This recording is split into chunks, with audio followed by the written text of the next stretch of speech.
মালয়েশিয়ার নবগঠিত স্বেচ্ছাসেবক দলের আহ্বায়ক কমিটির অভিষেক এবং সাবেক প্রধানমন্ত্রী বেগম খালেদা জিয়ার রুহের মাগফিরাত কামনায় দোয়া ও মিলাদ মাহফিল অনুষ্ঠিত হয়েছে।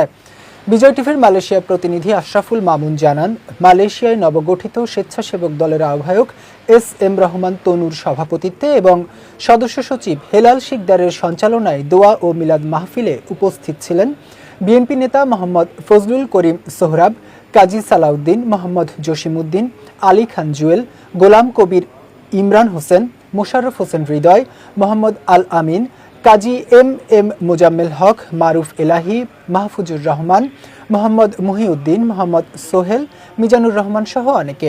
এ সময় মরহুমা খালেদা জিয়া, শহীদ রাষ্ট্রপতি জিয়াউর রহমান এবং আরাফাত রহমান কোকোর রুহের মাগফিরাত কামনায় দোয়া করা হয়।